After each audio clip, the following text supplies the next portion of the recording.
All right, let's move on. Okay, so that was our sort of follow-up immigration segment. Now we have a follow-up segment to Donald Trump's remarks that he wanted to clean out Gaza. CNN took great exception to this for the first time since it's been Time Trump's ever. fault and not Biden's. Yeah. Yeah. All right. Okay. Now, to be fair, as a lot of people have commented, CNN has been almost schizophrenic on this subject because they did one of the best segments showing the apartheid conditions of the West Bank Right. over the course of this. It's something I still refer people to. They did that really arresting segment in the hospital, if you recall. Yes. I know That we was covered Clarissa that. Ward. Yeah. So they have been That was a real one. very all over the place on this. They've here and there, for the most part, they've done the corporate media tango, but here and there they've surprised you. But they certainly have not ever used the word Nakba, ever, that I'm Right. aware of. Right. So here's our friends at Hotspot. CNN is finally feigning sympathy for Palestinians after whitewashing genocide under Joe Biden for 15 months, comparing Trump's words on relocating remaining Palestinians to Jordan and Egypt directly to the Nakba of 1948. Let's take a look. And we just clean out that whole thing. It's over the centuries that's many, many conflicts that site. And I don't know, it's something has to happen, but it's literally a demolition site right now. Almost everything's demolished. Jordan's foreign minister coming out today and saying it would not support relocating Palestinians from Gaza.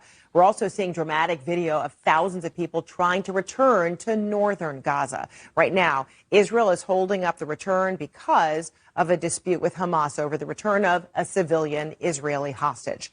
Joining us right now is Arwa Damon. She is the president of International Network for Aid, Relief, and Assistance. She is also a former senior CNN international correspondent. Arwa, great to see you. All right, so first off, your thoughts on the president saying he thought more than 1 million people would be moved out of Gaza with this operation.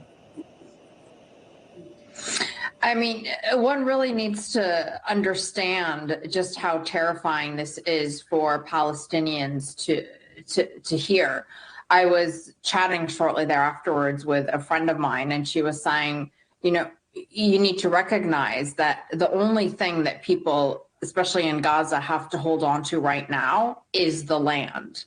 The only sort of win they have, although you can't really call it a win, is that they still kept the land. And this is why you see those crowds just waiting to be able to move from the south to the north, because if they're going home, even if home is rubble, at least they are still holding on to that. And what this statement by President Trump has done is just send ripples of fear that history is repeating itself. Many people say that they are terrified that they are going to go through what their grandparents and great-grandparents went through back in 1948, the Nakba, the great catastrophe when Palestinians were forcibly displaced during the creation of the state of Israel, only to realize that they weren't ever going to be granted the right of return and were effectively going to become forever refugees. And these are stories that, you know, are passed down through generations that, you know, the generation that's alive today would hear, but never would really think could happen to them. And now it is happening to them. The fear that is going to be happening to them is something that is so palpable that it is almost paralyzing many of them. I'm pretty sure they've lived with that fear. Yeah, I'm pretty sure, yes. But hey, okay. As we pointed out, CNN did do some surprisingly good segments on the subject. They never said the word Nakba. Why? Why? Well, once you start talking about the Nakba, now you are questioning the legitimacy of Israel as a political project. Exactly. You can question the policies of Israel, as they Right. did with that West Bank segment, Right. without questioning Israel's right to exist. You Right. are essentially questioning its right to exist when you start talking about the Nakba. You're Right. starting to acknowledge that Israel was built on a crime, Right. that it was not a land without a people for a people without a land, that 750,000 people were displaced from their homes and have been dreaming of returning to them forevermore. You're undermining this whole biblical narrative that, oh, this was always their land. Now, this is interesting. What are they going to do with Trump, who they reflexively oppose, right? What are they going to do when he's appointed all of these maniacs to his cabinet, like Tulsi Gabbard, psychopath, who, after stating her support for the Palestinians, turns around now and, doesn't really sound any better than Hegseth with these biblical invocations, or Huckabee. All these people are at best bought and paid for. She was at the March for Israel. She was at the March for Israel. They're at best, they're bought and owned by AIPAC. And at worst, they're racist psychopaths. So what are they going to do as part of their hashtag resistance, whatever form that takes now? Are they now going to advocate for the Palestinians? I think a lot of your rank and file liberals will, actually, as part of their resistance to Trump. Trump's for it. Now I'm against it. Right. But it gets complicated because so many of those libs are freaking Zionists. So this meme captured that very well. Right. Yeah. Cleansing is wrong. Liberals after Trump wins. Yes. Now this is Mike Kim here did a search. Literally only one mention of Gaza and genocide by CNN, and that's in the context of the ICJ. Right. So I just want to explain what that is in case people don't know that. So, what they're talking about is they were reporting on the ICJ ruling that obliged Israel to prevent genocide in Gaza. So the one time that the word actually comes up in an X search, genocide, CNN, Gaza, in no way litigates whether or not Israel was currently committing a genocide. Right. They were reporting on an accusation of genocide. Exactly. Yeah. And even that, on a responsibility to prevent it, to stop themselves from doing it in the future, because they're certainly not doing it now.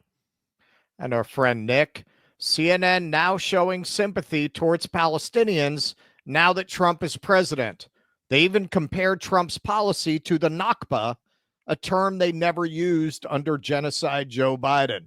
I hate liberals so much. Yeah, so when Israel says we're bombing... We know you do. We got that. I think we got that impression. So when Israel says we're bombing Gaza City, you have to flee south. And then they level Gaza City to make it unlivable, which happened under Joe Biden. That was not a Nakba. I've seen dozens of pictures of IDF soldiers writing the new Nakba on buildings that have been cleared out. I believe I don't remember specifics, but the Israelis have used the word before too. There's footage in this context. It's too hot for us because, as we were discussing earlier, there's censorship on the platforms that we're on. Not our friends at Rumble, but other platforms that we're on. Hey, man, there's footage of these guys dancing around in the lingerie of the women that they've killed. Right. No, but they're actually referring to it as a Nakba. Like they actually use the word Nakba. Right. Yes, this is the next. They're wearing patches of Greater Israel on their uniforms. Exactly. So it's interesting. I'm sure CNN got a phone call from AIPAC, from the ADL, from all the compromised goons in Washington, many of whom are now on Trump's team, going through the confirmation process. So will they continue to make statements like this? We will see. We'll see. But that was something that 15 months into a campaign of displacement, ethnic cleansing, and genocide, they finally drew a parallel between what's happening now and the Nakba of 1948. Now that Trump said he wants to clean it out. Well, this is a new Nakba. Look at the place. The place is not livable. Right. What? That's not a Nakba in and of itself? Right. Well, there's so much news breaking. We haven't been able to focus on it. Maybe Thursday. There are a lot of articles and footage of people returning to their homes, so to speak. Their homes aren't there. Everything's gone. Exactly. Please clap.